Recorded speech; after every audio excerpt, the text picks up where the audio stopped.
gentlemen, boys and girls, sejam todos muito bem-vindos a mais um episódio. Esse episódio especial é um collab entre Global Smart Golf Podcast e o Trends News, falando diretamente de Santa Rita do Sapucaí. Estamos no meio do Hacktown 2025.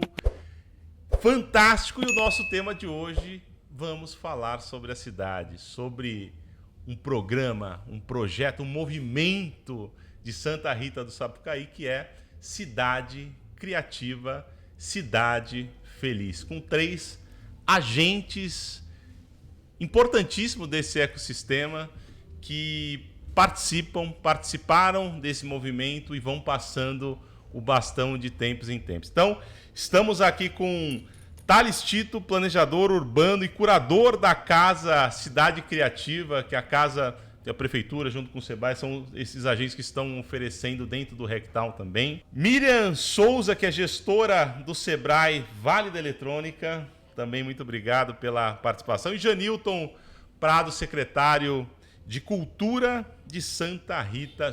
Turismo também? Também. Secretário de Cultura e Turismo daqui da cidade de Santa Rita do Sapucaí. Então, para a gente começar a conversa, apresentar para a nossa audiência onde fica Santa Rita do Sapucaí, por que Santa Rita do Sapucaí é uma cidade tão incrível? Bom, Santa Rita do Sapucaí é uma pequena cidade de 40 mil habitantes no sul do estado de Minas Gerais, conhecida como Vale da Eletrônica, e nós estamos aqui bem pertinho da capital de São Paulo, a 200 e pouquinhos quilômetros, né? A gente fica num triângulo, na verdade, assim, no centro ali, entre a capital do estado do Rio, de São Paulo, e a nossa capital, Belo Horizonte. Perfeito. Agora eu quero começar trazendo uma provocação. Por que repensar a cidade como um ambiente vivo, um ambiente de pessoas? O ano passado, a gente esteve aqui nesse nosso podcast Global Smart Gov com o ex-prefeito Vander Chaves, junto com o Ralph Justino, ex-prefeito de Tiradentes também, que tem uma parceria de cidades irmãs. E eu senti muita emoção na fala, muito amor, muito carinho. O que faz essa cidade viva, esse por trás, o que passa nesse ar de Santa Rita do Sapucaí que torna tão especial? É muito interessante porque eu acho que o legado da Sinhá Moreira, ele permanece. Ela construiu toda a história dela em 1950 e deixou um legado maravilhoso para a gente. E quando eu cheguei em Santa Rita há 4 anos, eu me surpreendi com o quanto as pessoas buscam conhecimento, com o quanto isso já é realidade, já é dia a dia para o munícipe aqui da cidade, para o empreendedor aqui da cidade. E as pessoas fazem isso com muito carinho, com muito amor, com muita vontade. Eu vejo isso no dia a dia, no Sebrae, as pessoas nos buscam com muita vontade de fazer aquilo dar certo, aquele sonho se tornar realidade. E tudo isso parte daquele momento inicial lá atrás, desse investimento em educação, dessa mudança de roteiro, onde nós tínhamos uma vocação totalmente agro, continuamos tendo essa vocação, mas foi criado um outro cenário, onde a gente pôde repensar a atuação de Santa Rita e fazer com que novas atividades fossem surgindo. Então, acho que tudo começa lá atrás. E eu diria que na década de 80, né, Santa Rita se posiciona como o Vale da Eletrônica, começa esse movimento, né, que eu gosto de dizer que foi um caso de place branding bem sucedido, assim. Santa Rita começa a ser conhecida nacionalmente, né, como o Vale do Silício brasileiro, e mais recentemente, né, a partir aí de 12, 13 anos atrás, a cidade passa a se repensar para um outro movimento, né, para um outro caminho, que é o caminho da inovação, da criatividade, né, e da cultura como um elemento central com o movimento Cidade Criativa, Cidade Feliz, né, onde o professor Vander, né, na época gestor do Inatel, trouxe esses conceitos, começou a trabalhar a partir disso, e o conceito do Vale da Eletrônica ainda permanece, né, assim como o conceito do agro, mas se soma a um novo ponto aí de um triângulo, né, que é o conceito da felicidade e da criatividade quanto meta, né, aqui da cidade de Santa Rita do Sapucaí. E o Hacktown, eu diria que é um dos pontos altos desse movimento aqui na cidade, assim como o Carnaval, né, que o Janilton trabalha bastante esse tema, pode falar um pouquinho também. Felipe, quando você menciona a comoção, né, a emoção de se falar sobre isso, para nós que vivemos aqui diariamente, né, Santa Rita do Sapucaí, ela acaba sendo uma grande plataforma de relacionamento todos os dias aqui. Isso que a Miriam falou, as pessoas elas buscam mesmo os conhecimentos, elas buscam as relações, e muito por conta mesmo dessa história, né? Santa Rita do Sapucaí, no início da Escola Técnica de Eletrônica, começou a receber muitas pessoas, né, que vinham para cá em busca da educação, estudarem aqui, e aqui foram formando as suas famílias e os laços afetivos foram ampliando, né? E com isso a gente entende que o caminho do Cidade Criativa ele se fortalece muito na rede, né? na troca, na experiência, no contato com a pessoa. Então isso vai aproximando esses atores do Cidade Criativa de forma que essa rede ela se mantém emocionalmente ativa, né? E esse emocionalmente ativo todo mundo que fala sobre isso, com certeza tem uma ligação ali emocional que vai tocar o coração de alguém. Como diz o nosso querido professor Wander, o amor é que está construindo tudo isso. É bem legal. Perfeito. A questão de posicionamento de cidades é sempre um desafio, né? A gente percebe, roda o Brasil todo, roda o mundo, às vezes você tem bons elementos, mas as cidades têm dificuldade de se posicionar. O que ela tem de fato como diferencial? O que ela faz melhor do que outras cidades? Porque você disputa a atração para capacitação, depois você disputa a atração para abertura de negócios, para geração de emprego, para construção de famílias. E Santa Rita do Sapucaí conseguiu, né, esse posicionamento claro como um vale da eletrônica, e como vocês colocaram, isso deixou de ser somente, e aí vem esse posicionamento de expansão. Eu queria que vocês falassem um pouco sobre os desafios de integrar os diversos agentes desse ecossistema. Aqui mesmo a gente tem essa diversidade de representatividade, e não é porque a gente está aqui na frente das câmeras, a gente sabe que tem essa integração de bastidores entre público, você tem o Sebrae, você tem sociedade civil, os diversos agentes. Eu queria que vocês falassem um pouco sobre esse desafio, e para que seja um plano não somente de uma gestão pública, somente por um período curto, mas de uma progressão contínua dentro do município. Nós, aqui na cidade, nós temos muitas instituições de peso. Instituições que fazem um belíssimo trabalho e que faz com que essa governança consiga manter as ações mediante mudança de cenários, mediante mudança do setor público, que a gente sofre aí de 4 em 4 anos. E eu vejo que existe, assim como em todos os outros territórios, a dor é a mesma. Existem as divergências. Existe, muitas vezes, a gente fala do famoso ego. Porém, é encontrar um meio termo onde a gente consiga sentar todos em uma mesma mesa e encontrar os 30% de convergência. Perfeito. E fazer com que esses movimentos, assim como o movimento do Cidade Criativa aconteça, dentro dessa convergência que há entre os atores. E aí cada um entra fazendo o seu papel. Eu falo, pelo menos falando pelo Sebrae, a gente nunca está sozinho, sempre tem muitos parceiros ativos conosco, cada um com a sua atuação e fazendo com que as ações aconteçam da melhor maneira possível. Então, para mim, o ponto X da questão é encontrar essa convergência, onde que todos os atores concordam entre si para fazer os movimentos acontecerem. E a base do movimento Cidade Criativa, né, ela tem inclusive essa base filosófica, né, que a gente sempre fala sobre ela, que é a ética do cuidado, né, você ter o cuidado. E quando a gente cuida das pessoas, a gente acaba fazendo com que elas sejam as protagonistas do processo. Né? O poder público ele não é dono, ele não pode ser, assim como o Sebrae não é o dono, as instituições não são donas, é um processo coletivo, onde a maioria das instituições fazem com que os projetos eles se sobressaiam. Então, eles são os protagonistas do movimento. E eu acho que isso acaba fortalecendo, né, essa questão de trabalhar as divergências. Né? A gente briga, tem desconforto, tem às vezes projetos que deixam de existir, as pessoas elas saem, elas voltam, e é um processo natural. Eu acho que também, nós, como eu disse, a gente está completando 13 anos. Durante esse período todo, vários projetos começaram e terminaram. Né? E é natural que seja assim, porque é uma renovação. Né? Não adianta querer achar que é tudo perfeito. Não, e não vai. E nem pode ser. E não ser. Né? E não vai acontecer. Então, às a vezes... A unanimidade é burra também. Exatamente. Né? Não é... Então, não dá para não ter desconforto. Né? A gente precisa, sim, de uma discussão, às vezes, para entender ali que lado seguir, o que está faltando, o que está errado, o que não deu certo. Né? E o que a gente pode fazer junto para consertar. É isso que a Miriam falou, a gente tem que sentar e pelo menos 30% ali de ações vão convergir para um ponto. Né? Então, eu acho que é nesse processo, mas as discussões, elas existem mesmo, elas fazem parte.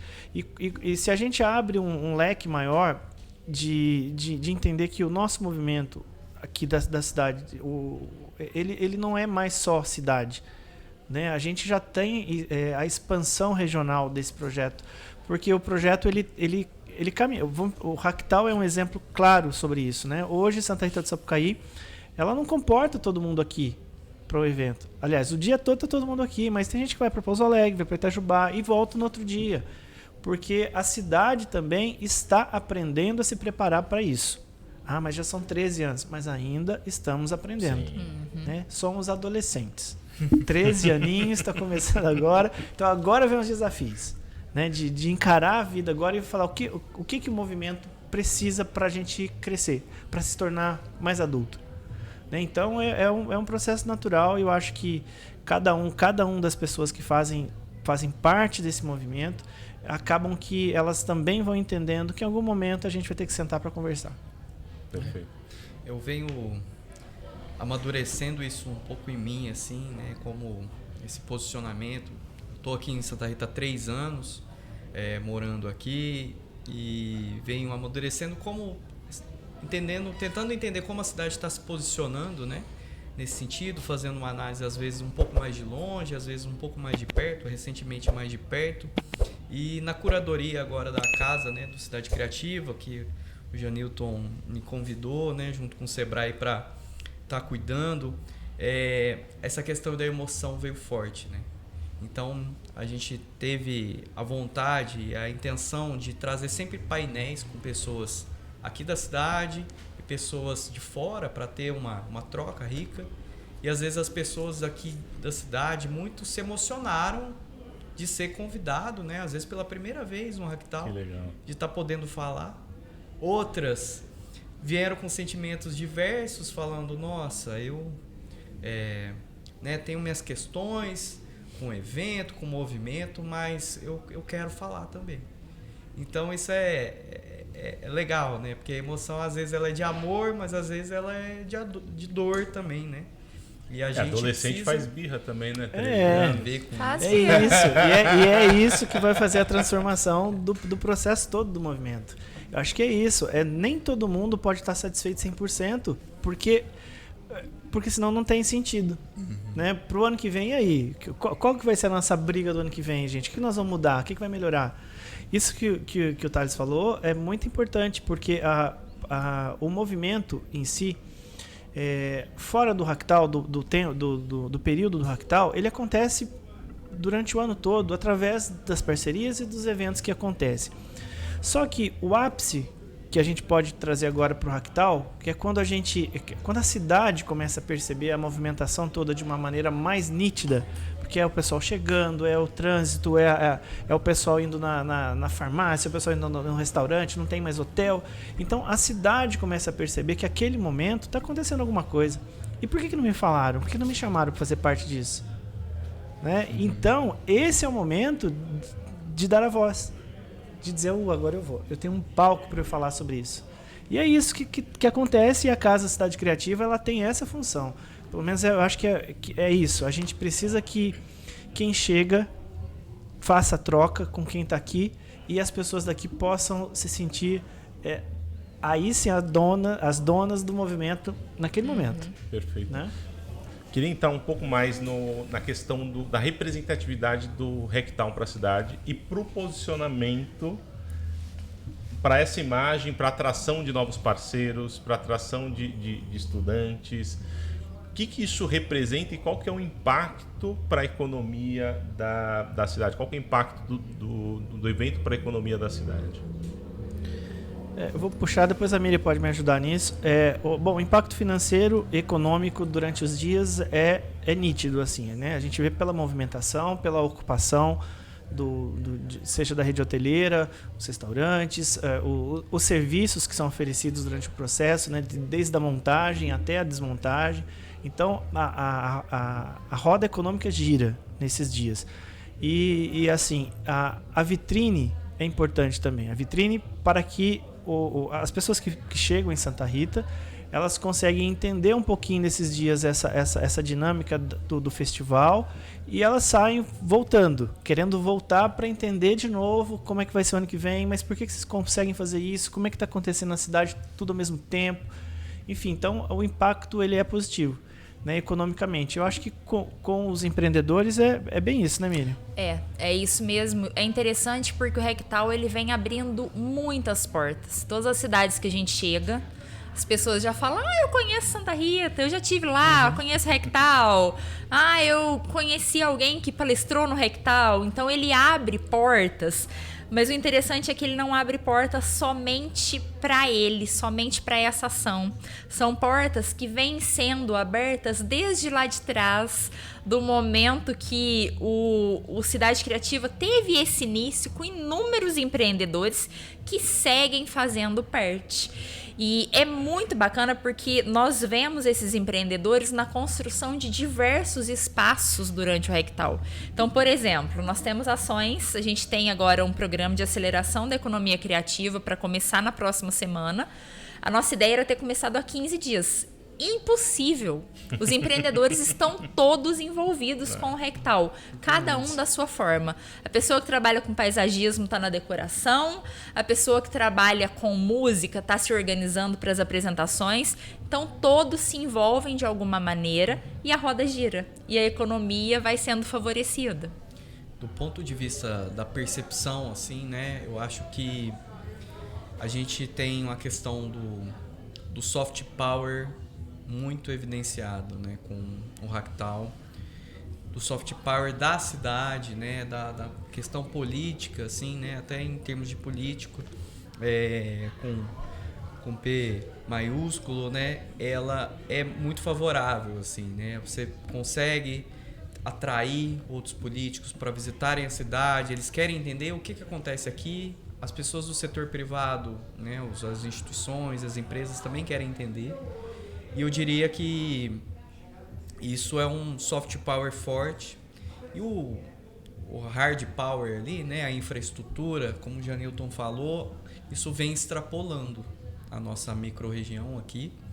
E eu morei em Itajubá, né, estive lá tem uma situação de desenvolvimento da cidade muito parecido com aqui, mas lá não conseguiu ainda ter esse nível do soft power, né, de conseguir aprimorar isso e depurar isso, né? E aí, em nível de infra, né, a gente tem extrapolado e gerado impacto positivo para todos os municípios aqui da micro-região, né? Em termos de hotelaria, até de comércio, né, e serviços. E eu diria que talvez o carnaval faça um contraponto, porque aí a gente tem 2 momentos ao longo do ano. O carnaval também é um... Você tocou no carnaval e eu não respondi aquela hora. Às vezes não tem ideia desse outro lado. Os grandes eventos do município, eles podem ser marcados como o carnaval, a festa da cidade, Hacktown. Eu acho que a gente tem dentro desse nosso calendário esses grandes momentos. E o carnaval, ele é também um reflexo de um trabalho aí de mais de 20 anos, né? Do que está sendo feito de forma atual agora. O bloco, que é um dos blocos principais aqui da cidade, na movimentação econômica, que é o Bloco do Urso, né? Eles têm mais de 20 anos de trabalho, de consistência nesse trabalho, que ajudou muito a receber 20 mil pessoas por dia aqui. Então, trazer Ivete Sangalo no carnaval, sair de Salvador para vir para Santa Rita do Sapucaí, então é relevante. Né? E além disso... E a experiência do Rectal também ajuda, ou a experiência do carnaval ajuda pro Rectal? Eu diria... Acho que os dois... Complementam. Eu acho que o carnaval, ele puxa isso. Nós temos 2 blocos carnavalescos aqui na cidade com mais de 90 anos.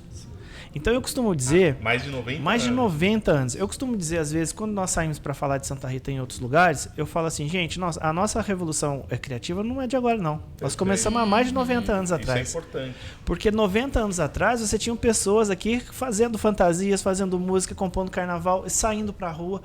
É um movimento econômico e criativo. Embora não tivessem, talvez, essa visão, né, que a gente tem agora, clara da economia criativa, assim. Então, assim, o processo do carnaval ele contribuiu muito, porque durante os 90 anos que ficaram trabalhando nesse sentido, segurando a onda ali do carnaval, e que foi vindo essa nova geração do Bloco do Urso nesses 20 anos, fez com que Santa Rita também fosse respirando um pouco mais esses festivais sazonais que já se preparavam. Olha, vai ter carnaval. Ah, então beleza, vamos alugar a nossa casa, vamos fazer isso, vamos fazer aquilo. E aí já vai movimentando. E quando chega o Rectal, né, nesse processo de 9 anos, eu acho que o Rectal está completando agora, Isso já... tinha uma base ali, mesmo que inconsciente da cidade, da população, de dizer, olha, a gente já faz grandes eventos, então agora é só a gente se organizar para fazer tudo ao mesmo tempo, que é o que o Rectal traz.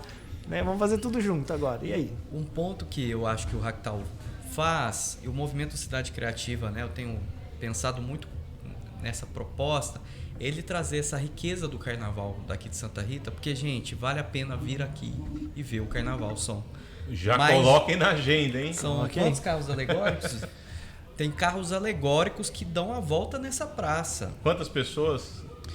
Olha, Rectal e carnaval, só pra gente ter uma ideia. Se a gente faz uma junção de públicos, assim, imaginando que o Bloco do Urso tem uma média de 20 até 25 mil pessoas por dia, durante os 4 dias, e mais o carnaval de rua, que é esse carnaval dos blocos que a gente faz, e mais um outro espaço, que é o centro de eventos, onde a gente tem shows também abertos para a população, a gente chega aí 30, quase 40 mil pessoas, se a gente imaginar num dia de Ivete Sangalo, vamos falar assim, quando vem um monte de gente para cá.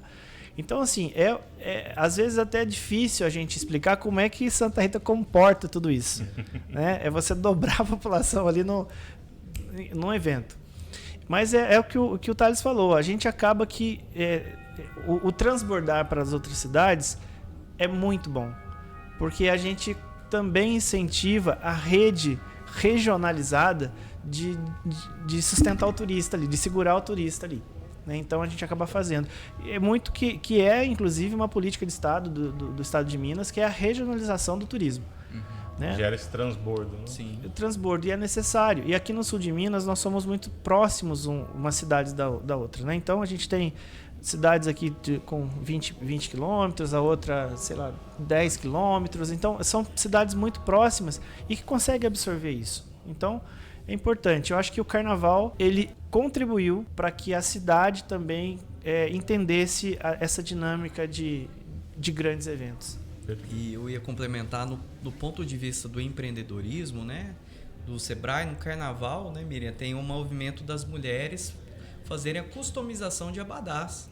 Então, tem aqui na praça, ficam muitas costureiras aqui da cidade, por conta, né, do Bloco do Urso e por conta também das fantasias dos blocos tradicionais da cidade, tem esse know-how, né, da costura ainda, fomentam isso. E gera uma renda econômica que transborda o Bloco do Urso, né, para a cidade, tem toda uma interação. E que, como nós já comentamos, vem de toda uma competição. Porque os Sim. blocos competem entre si A rivalidade o tempo de 90 todo, anos. de 90 anos, quem tem a melhor fantasia, quem tem a melhor estrutura.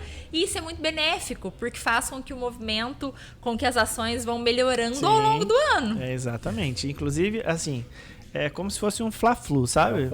É isso. Ou a família é RID, Ou é democráticos. Então são Olha os dois só. blocos e eles o legal dessa história, inclusive dos blocos trazendo aqui, as famílias eram... É o mesmo núcleo familiar que saiu um para um lado, saiu para o outro há 90 anos atrás, e aí veio vindo a história, entendeu? Veio trazendo essa torcida de um lado do outro. E, mais uma vez, a comoção, o amor por aquilo que eles estão fazendo, sabe? De falar, vamos fazer um carnaval muito bom esse ano. Olha que E o pertencimento. E o Pertencimento, acho que é um ponto importante.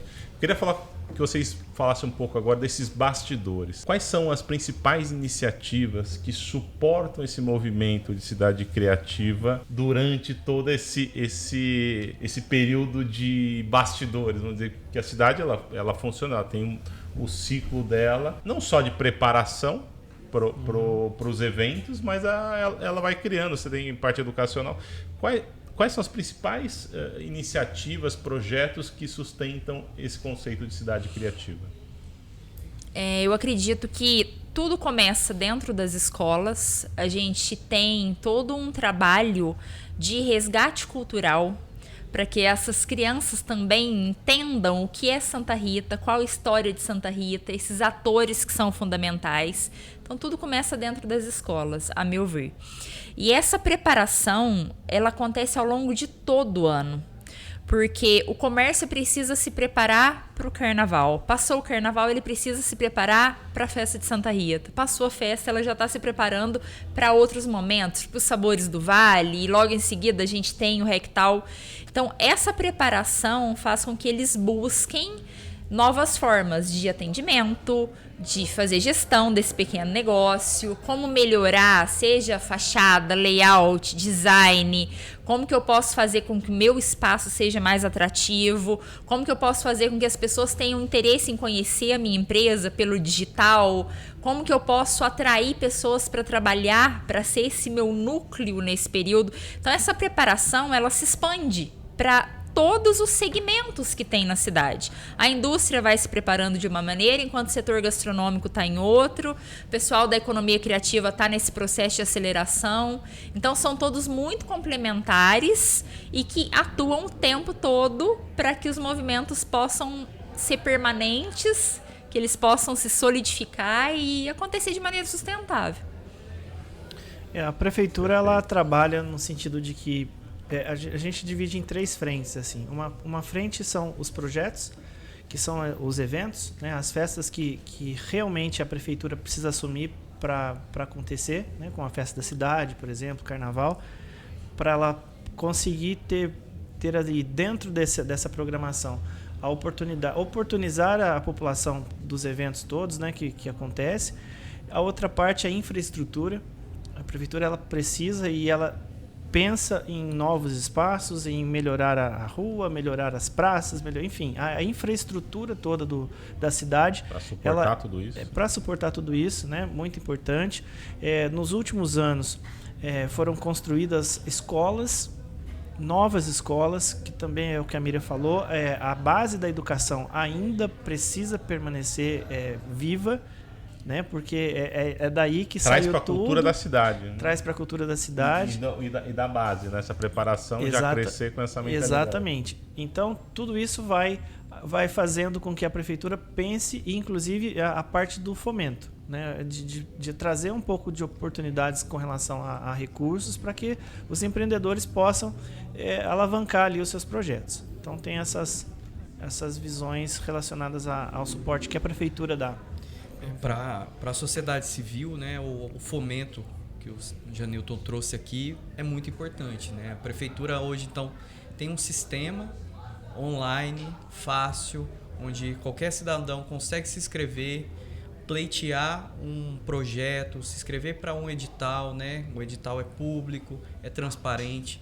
Então, isso cria uma possibilidade muito grande de eu, né, enquanto engenheiro, propor um projeto de cultura, ou um cidadão, né, que é a dona de casa também propor um projeto de cultura, né?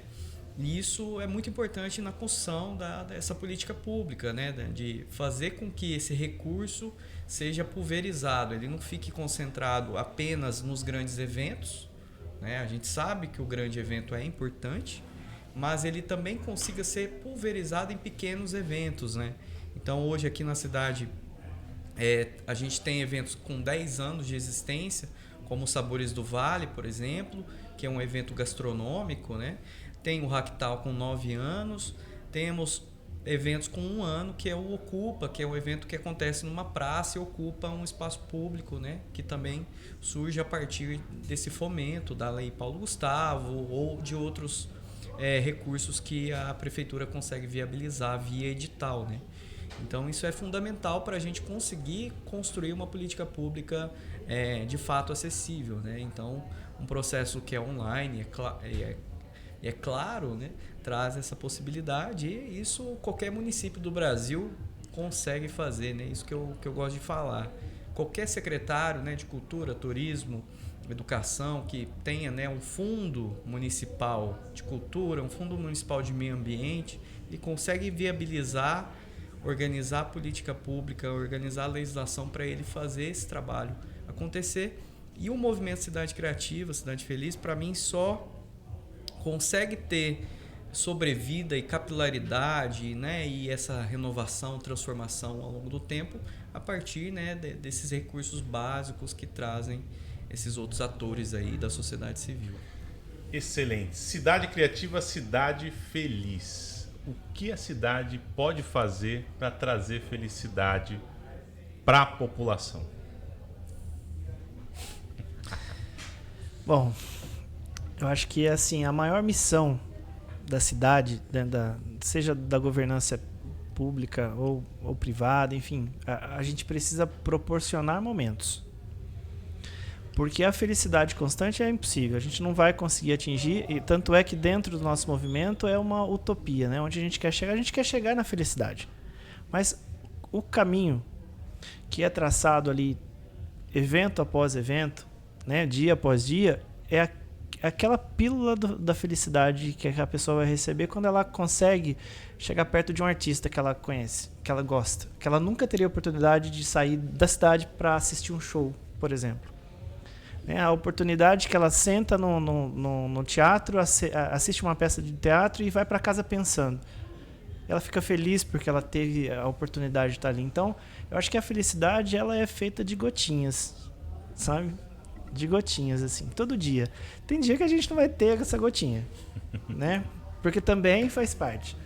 Mas eu acho que esse é o grande mistério que a gente às vezes não consegue explicar.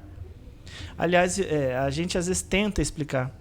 E hoje nós recebemos o secretário de Estado de Cultura do Estado de Minas aqui, e ele falou uma frase muito legal, porque há alguns anos atrás a subsecretária esteve aqui no Hacktal, e quando chegou para contar para ele o que era o Hacktal, ela falou assim, é uma coisa que eu não vou conseguir te explicar, porque você precisa ir para entender o que eu quero, o que eu não consigo te explicar. Então, isso eu acho que é esse ponto, sabe, da felicidade. Talvez ninguém vai conseguir explicar isso, mas a gente vai conseguir enxergar nas pessoas que estão felizes por aí hoje, ó. E eu acho que a gente não consegue explicar porque a gente está sempre buscando aquela utopia da felicidade tangível e de uma maneira muito ampla. Só que ela vem em gotículas no dia a dia. E aí, parafraseando o Vander, muito partindo da ótica do cuidado, de fazer com que as pessoas existam, de fazer com que as pessoas se sintam acolhidas e escutadas dentro desse movimento. E aí é onde elas vão se satisfazendo e talvez nem percebam. E por isso que o movimento existe e por isso que a gente fala dessa questão da cidade criativa, cidade feliz. Essa felicidade utópica, ela já existe. A gente só precisa enxergá-la dentro do nosso dia a dia, dentro das pequenas ações. Eu gosto muito do autor que ele fala que a maior distração do homem é observar e estar com, né, outro ser humano ali. E então eu diria que a busca da felicidade, né, esse caminho para as cidades encontrarem a felicidade está em promover espaços públicos e promover eventos que fomentem mais encontros, né? É no encontro que o ser humano é com outro ser humano que ele é feliz. E não existe, né, um ser humano sem o outro ser humano. A gente só existe em referência ao outro e para prestar um serviço ao outro, né? Então, eu acredito que as cidades no Brasil, a gente precisa fomentar mais espaços de encontro, de permanência, sejam eles espaços físicos ou eventos, né, festas e etc.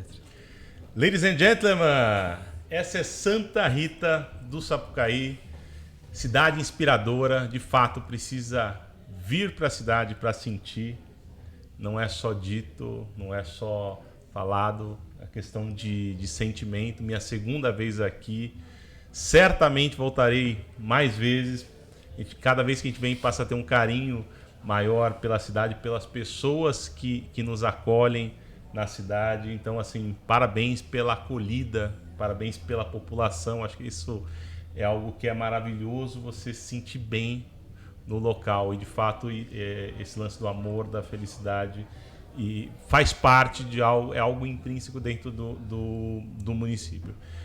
E se você ainda não segue os nossos canais do Trends News e do Global Smart Gov, deixo esse convite para vocês. Comentem, importante comentarem os principais pontos, o que mais surpreendeu vocês. Tenho certeza, essa questão do place branding é extremamente relevante, serve de inspiração para muitos outros municípios do Brasil e fora do Brasil também, essa questão do posicionamento. A questão dos eventos, o Hacktown já tem a sua tradição mais conhecida. O Carnaval, tenho certeza que surpreendeu a muitos, ficaram curiosos de querer conhecer. E tem os outros eventos, tem os festivais, enfim, eu acho que tem diversas coisas para serem exploradas. E como vocês colocaram, a questão da evolução constante do programa, da interação, os cenários vão mudando, a integração. E esse é o lado bonito de buscar a felicidade nas pequenas gotículas do dia a dia e ver essa beleza acontecer. Então, Janilson, Thales, Miriam, agradeço demais por toparem esse convite. Também convido para assistirem o episódio que eu gravei o ano passado, 2024, com o professor Vander Chaves e Ralph Justino, ex-prefeito de Santa Rita e de Tiradentes também, complementa essa visão. E obrigado mais uma vez pela acolhida. E para vocês, fiquem atentos. Teremos mais alguns episódios direto daqui do Hacktown e acompanhem o nosso podcast. Até mais.